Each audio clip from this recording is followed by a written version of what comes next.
In this video, I'll show you how to roll out your own personal OpenVPN server in the cloud, then connect to it with your Synology NAS. A few reasons why you may want to roll out your own OpenVPN server solution is to limit the information that you expose directly to your ISP or get past geo restrictions on the content you may want to consume. And while this video will show you how to connect to your OpenVPN server in the cloud using a Synology NAS, you can also set up other devices to connect to the VPN as well. As for the cloud provider where we'll be setting up the OpenVPN server, we'll be using Linode, who is also the sponsor of this video. Linode provides virtual servers that make it easy and affordable for you to host anything in the cloud. Linode also has their app marketplace that makes it simple to roll out various apps, and we'll be using their OpenVPN one-click app in the app marketplace to set up the OpenVPN server that we'll be configuring in this video. Get started on Linode today with $100 in free credit and support my channel by clicking on the link in the description below. I already have a Linode account set up, so I'll start off by logging in, and once logged in, I'll click on Marketplace to bring up the list of available apps that can be deployed. I'll scroll down and select OpenVPN, then scroll down further to fill out the remaining options. In my case, under OpenVPN Options, Advanced Options, the limited sudo user and its associated password, as well as the SSH public key that will be used, have been pre-populated for me from information I entered in previously when I set up my account, and I'm fine with what was entered, so I'll leave things as is.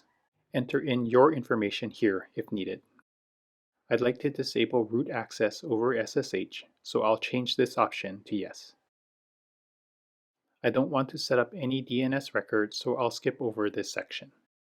For image, I'll select Ubuntu, but feel free to select Debian if that is your preference. For region, select one that fits your needs best. In my case, I'll select the New York, New Jersey region. Also, if you would like to have an idea of the speeds you'll be getting from a specific region, click on Linode's speed test link and the region you would like to get information on. For Linode plan, select one that has enough outbound network transfer to handle your expected traffic.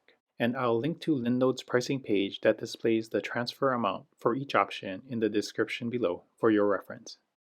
In my setup, I'll select the Nano 1 gig plan that provides 1 terabyte of outbound network transfer. For Linode label, I'll enter in an appropriate name for my setup. And for root password, it was again pre-populated for me, but enter in the root password you would like to use if needed.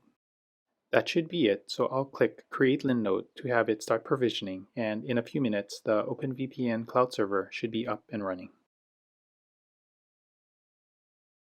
Now that we're set with the OpenVPN server, I'd like to connect to the OpenVPN admin web interface that is available to manage the server. I'll do this by first copying its IP address, then in another browser tab, I'll enter in its URL, which requires the port number 943 and ends with /admin. This warning pops up regarding the connection not being private, but I'll visit the site anyway. This is because the SSL certificate isn't associated with the IP address that I'm currently using. Now I'm at the OpenVPN admin login screen, and I'll enter in the default username of OpenVPN, and for the password, I'll switch back to the Linode Cloud Manager and launch the Linode Shell console. I'll log in with the sudo username and password that was created earlier and run this command to display the OpenVPN admin password. I'll copy the password, switch over to the OpenVPN admin web interface, paste in the password, and sign in. I'll then agree to the end-user license agreement. Now I'm connected to the OpenVPN admin web interface, and I'm able to do things like check on the status of the server, change various configuration options, and so on. And I encourage you to check out the documentation that is provided by OpenVPN if you would like to make changes to your OpenVPN setup. Out of the box though, it does work fine, and the only thing I'll do is create a new user by going to User Management, then User Permissions, and enter in a username, enable auto login, and enter in a password for the new user, then save the settings. I'll update the running server to propagate the changes, and now the OpenVPN server is set with the user that I'll use to log in. The next thing I'll do is change the URL to the OpenVPN client web interface by removing the /admin portion of the address and log in with the user that was just created. I'll then download both the user locked profile and the auto login profile. I'm here already logged in to DSM, and to set up the OpenVPN connection to the server that was just created, I'll go to Control Panel, the network. I'll switch to Network Interface, click on the Create button, and select Create VPN Profile. From this Create Profile window, I'll select OpenVPN, then click Next. Under General Settings, I'll enter in a name for the profile, along with the username and password for the OpenVPN user that was just created, and import in the user locked profile, which for me was the first file that was downloaded, then click Next. On this Advanced Settings window, I'll check the boxes for both the Use Default Gateway on Remote Network and Allow Other Network Devices to connect through this Synology server's Internet connection, then click Done. I'll repeat the same steps with the second OpenVPN profile, but for this one, I won't need to enter in the username or password because it was set up to auto login. Now we have the two profiles set up, and we'll test to make sure both are working properly next. To test the connection to the OpenVPN server, I'll make use of the command line, so I'll enable the SSH service from the Terminal and SNMP control panel and select OK from this warning window. Now from a terminal window on my MacBook, I'll SSH into the Synology NAS and issue the Traceroute command without either of the OpenVPN connections established. Here we see the route that the packets take using my current connection through my ISP's routers.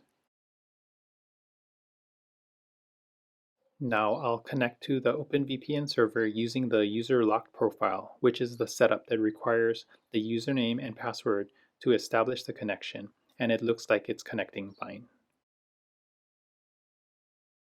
We can also confirm that the connection was established by again logging in to the OpenVPN admin web interface, and under Status Overview, we see that there is a current active user, and if I click on Current Users, we see the account that is currently connected as well. If I switch back to the terminal session and rerun the traceroute command, we can also see that the OpenVPN server is working properly, and our data packets are now routed through Linode's routers. I'll switch back to DSM, disconnect from the user lock profile, and confirm that I'm able to connect to the OpenVPN server using the auto login profile, and it looks like it's working fine as well. Hopefully this video helped you out in understanding how to roll out your own OpenVPN server in the cloud with Linode, and if it did, make sure to like this video. Also consider subscribing to this channel and check out this video next, which should help you make the most of your OpenVPN connection on your Synology NAS. Lastly, support my work by checking out the Support This Channel section in the description below. Thanks so much for watching.